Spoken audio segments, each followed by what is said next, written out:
Okay, in other news, U.S.-led military coalition in Afghanistan formally ended its combat mission after more than 13 years. But thousands of mostly American troops will remain there to train Afghan security forces. James Paul joins us to discuss this new phase of the mission. He's the founding executive director of the Global Policy Forum at the UN, and welcome to Arise America. Very nice to be with you. We've got a lot of ground to cover here. I guess the question is why the need one for 11,000 troops, and they're saying that they're keeping them behind to train Afghan forces. It would seem to me after 13 years, the training would have begun a long time ago. That it certainly seems so. I mean, of course, the number of troops was very much larger before, and the country was not, successfully brought to any kind of reasonable state. Democracy does not exist there. There's a very high level of corruption.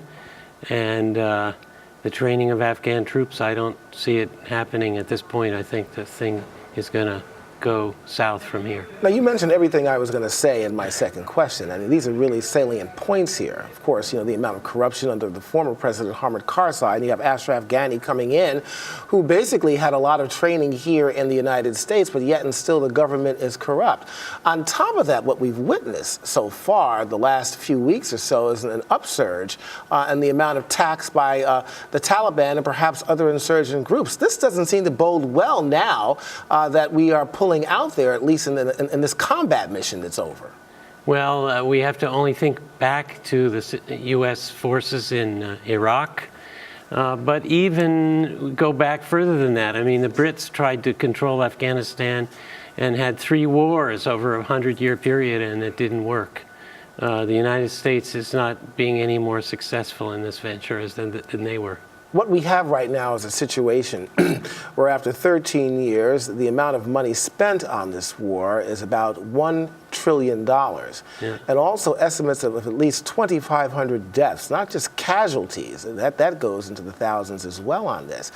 And I'm just wondering now, what was gained after all this? I mean, outside of Osama bin Laden being killed, and of course that was in Pakistan, what have we gained here as a result of all this, looking back on the money and the blood that was shed over on that land? Well, nothing was gained. And in fact, Pakistan has been destabilized in the last 5 or 6 years as a spillover from Afghanistan. So actually, things are worse there, and it just as in Iraq too.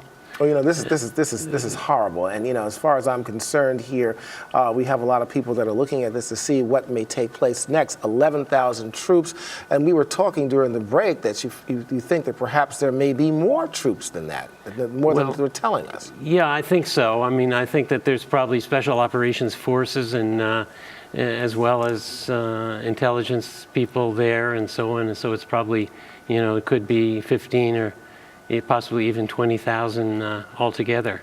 It was Karzai who tried to get the U.S. to pull its forces out, and then he stepped down as president, and with the new president, there's Afghanistan government has allowed U.S. forces to stay, but this is not a sustainable solution, and I don't expect that government is going to stay. All right, and that's a good question here, because if that government does not stay, then what we're looking probably is a specter, that old shadow of the Taliban coming back in. If that isn't the case, are we looking for another hotbed, a new ground of terrorist activity, at least terrorist training, if they come back in, if they do?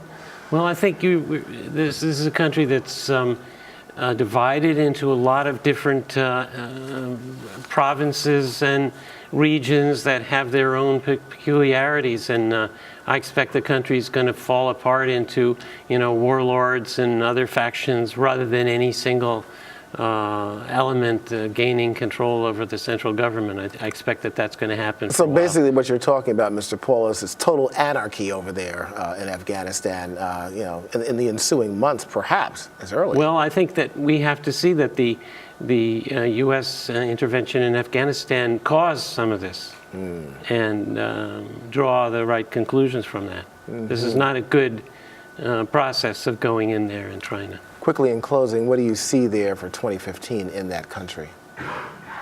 Well, I think there's going to be a lot of fighting, and I expect that the security situation is going to get a lot worse. And it's going to be very tough on the people of Afghanistan. That's where we have to focus. Well, I think a lot of people might agree with you, and we're going to have to leave it there. Hopefully that won't be the case. But James Paul, thank you for joining us, sir. Thank you. Nice to be with you. All right.